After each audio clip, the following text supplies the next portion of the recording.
आपके इल्म में है कि कैप्टन सफदर साहब ने लाहौर हाई कोर्ट से नैब के एक मज़ीद कॉल अप नोटिस इशू करने के बाद रुजू किया था कि हमें प्री अरेस्ट बेल दी जाए, क्योंकि नैब कॉन्टीन्यूसली हमें मलेशियसली प्रोसिक्यूट कर रही है।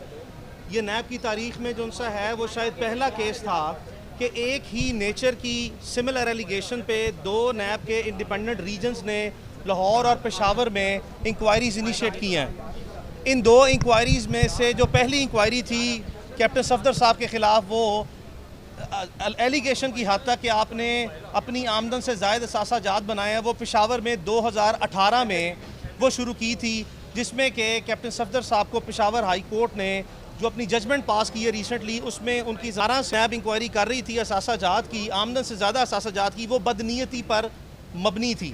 जिसके बाद इसी नोयत की एक इंक्वायरी जो लाहौर में इनिशिएट की गई थी, इसमें लाहौर हाई कोर्ट में जो प्री अरेस्ट बेल फाइल की गई थी, उसमें आज ऑनरेबल हाई कोर्ट ने फाइनली नैब से 5 तारीखों के बाद जो नैब ने जवाब जमा कराया, पूछा कि बताएं आपने आज तक जो है वो क्या इसमें प्रोग्रेस की है, जिस पे नैब के प्रोसिक्यूटर ने वो अदालत को मुतला किया कि केस अभी तक कंप्लेंट वेरिफिकेशन की स्टेज पे है, यानी कि कोई जो जिस शख्स ने कोई मलेशियस को सूडोनोनिमस या एनोनिमस कंप्लेंट फ़ाइल की है, उसकी वेरिफिकेशन हो रही है कि क्या वो शख्स को ज़िंदा शख्स है या नहीं है, उसको भी जो सा बुलाना है। और अगर ज़रूरत पड़ी तो कैप्टन सफदर साहब को इसमें कॉल अप नोटिस के थ्रू बुलाया जाएगा मज़ीद, जिस पे अदालत ने जो सा है वो हदायत दी कि क्या आप ये कैप्टन सफदर साहब को इस केस में इस स्टेज पे गिरफ़्तार करने का कोई इरादा रखते हैं। तो जिस पर वाज़े तौर पर नैब के प्रोसिक्यूटर ने अदालत को इन्फॉर्म किया कि कोई ऐसा इरादा नैब का नहीं है, और अदालत ने कहा कि इस बारे में क्या आपका बयान जो है अदालत में रिकॉर्ड कर लिया जाए। तो जिस पर नैब के प्रोसिक्यूटर ने अदालत में वाज़े बयान दिया कि नैब कैप्टन सफदर साहब को इस केस में इस स्टेज पे गिरफ़्तार करने का कोई इरादा न रखता है, और अदालत ने हदायत दी है पिटिशन डिस्पोज ऑफ करते हुए कि कभी अगर नैब को इस केस में कैप्टन सफदर साहब की गिरफ़्तारी यानी कि कोई अरेस्ट रिक्वायर्ड होगी, तो नैब कैप्टन सफदर साहब को पाबंद है 7 डेज़ की इंटीमेशन नोटिस देने का, कि जिसमें कैप्टन सफदर साहब के पास ये राइट होगा कि अगर वो चाहें तो कोई अपनी लीगल रेमेडी अवेल करना चाहें। जिस पर अदालत ने ये दरख्वास्त हमारी जो ज़मानत कबल अज़ गिरफ़्तारी की थी इसको डिस्पोज ऑफ कर दिया है।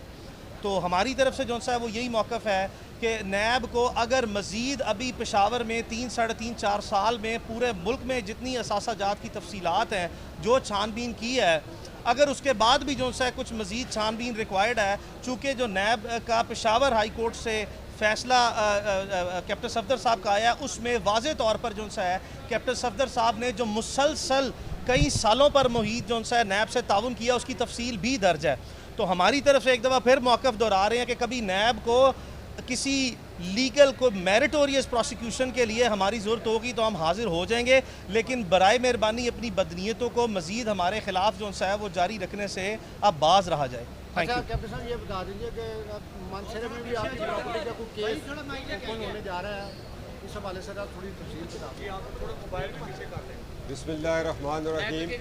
सबसे पहले तो मेरा मीडिया से ये रिक्वेस्ट है कि आप इतनी बातें करते हैं, हमारी बातें नहीं पहुंचती, जब रिकॉर्ड देखते हैं तो आप बोर होते हैं।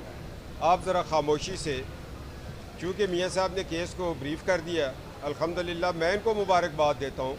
जिस तरह इन्होंने कोर्ट को मुतमईन किया पूरे हवालाजात के साथ, पूरी स्टडी के साथ, और इंशाअल्लाह ताला जिस तरह इन्होंने मौक़िफ़ अख्तियार किया हुआ है, नेब अगर 10 इंक्वायरीज़ भी करे तो उसको कुछ नहीं मिलेगा।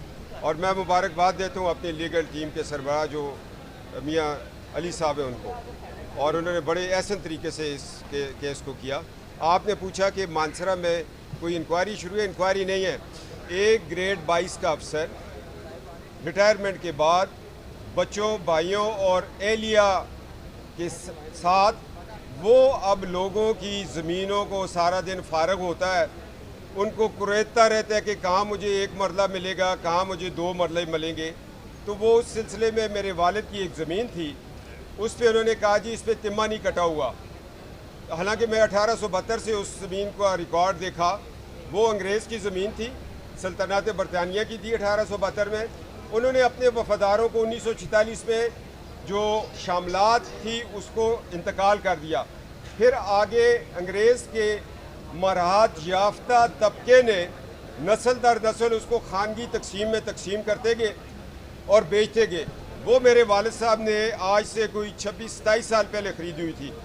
और मसला ये है कि अब सिर्फ वो ज़मीन है जिस पे तामीरात नहीं हुई, बाकी हो चुकी हैं। वो खाली प्लॉट देकर ग्रेड 22 के उस अफसर के मुंह में पानी आ गया और उसने उस पर मुकदमा शुरू कर दिया। और मुकदमे की कोई ऐसी बात नहीं है। असल में वो ग्रेड 22 का अफसर जब सर्विस में नहीं गया था तो वो पाकिस्तान के एक अक़लीती गिरोह का वकील बना था और मानसरा बार ने उससे बाइकआउट किया था।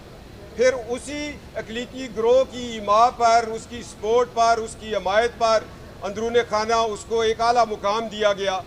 और वो आज जहाँ जहाँ भी मेरे ख़िलाफ़ केस है, मेरी पार्लियामेंट के अंदर तहफ़्फ़ुज़ ख़त्म नबूवत की 2 तकरीरें और उसके बाद जो मैं करारदादें लेके आया हूँ, वो अक़लीती ग्रुप कहीं ना कहीं मेरे मुकदमात में पीछे नज़र आ रहा है।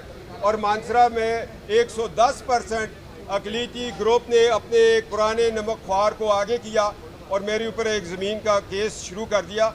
हालांकि वो ज़मीन मेरे वालिद की है और हमें हिस्से में मिली हुई है। उस केस को हम इंशाअल्लाह ताला फेस करेंगे। और अल्लाह का शुक्र है कि उस ग्रेड 22 के अफसर की एलिया मोहतरमा अपनी एक फुफोजात बहन को फ़ोन करती हैं कि खुदा के लिए अपने दामाद को कहो कि सफदर को 145 इसकी ज़मीन पर लागू हो, वो सारा अटैचमेंट 145 की करे। वो सारा रिकॉर्ड हमारे पास आ गया कि एक ग्रेड 22 के अफसर की बीवी अपनी फुफो की बेटी आलिया शाह को फ़ोन करती है कि अपने दामाद को कहो कि ये 145 अटैचमेंट की कार्रवाई करे। और ऊपर नीचे हमें सुने बगैर 10 2 फैसले हमारे ख़िलाफ़ आ जाते हैं। उनको भी हमने चैलेंज किया हुआ है। और इंशाअल्लाह ताला ये तो एक कानून है कि एक पार्टी को भी सुना जाए, दूसरी को भी सुना जाए। वो मुझे ये लगा कि शायद 1947 से पहले जब पाकिस्तान नहीं बना था, गोरों की हुकूमत थी और उसमें इस तरह के फ़ैसले होते थे। ये फ़ैसले हम नहीं होने देंगे। आज ग्रेड 22 के अफसर को मैं कहता हूँ, तुम्हारा भाई, तुम्हारा बेटा, ये दहशतगर्दी में भी उनके खिलाफ FIR हो गई है, कब्ज़ा ग्रुप में भी हो गई है। और तुम्हारी सर्विस के बलबोते पर तुमने अपने फादर इन लॉ को कश्तरा स्कैंडल में बचाया। अरबों रुपए की करप्शन हुई, लेबर कानूनी बनाई गई, पैसा खाया गया। अब मैं चेयरमैन नेब को कहता हूँ, आपको हम ही नज़र आ रहे हैं, क्या वो कश्तरा कॉलोनी नेब कब उसको प्रोब करेगी, कब उसकी इंक्वायरी करेगी, कब अरबों रुपया खैबर पख्तूनख्वा गवर्नमेंट को वापस होगा। वो एक बहुत बड़ा धोखा हुआ था। एक आम सी ज़मीन जो दरिया के गुट ज़मीन थी, उसके मुख्तलिफ इंतकालात अपने रिश्तेदारों के नाम करके उसका रेट बढ़ाया। फिर एक पॉपुलेशन के मिनिस्टर से साजबाज करके उस ज़मीन को एक्वायर किया गया लेबर कॉलोनी के लिए। और उसके बाद उसमें से कोई मिनिस्टर ने पैसा खाया, कोई ग्रेड 22 के अफसर के साथ ससुर ने खाया और ग्रेड 22 का अफसर अपने ससुर को बचा गया एंटी करप्शन से। अब नेब से नहीं बच सकेगा। पाकिस्तान जिंदाबाद।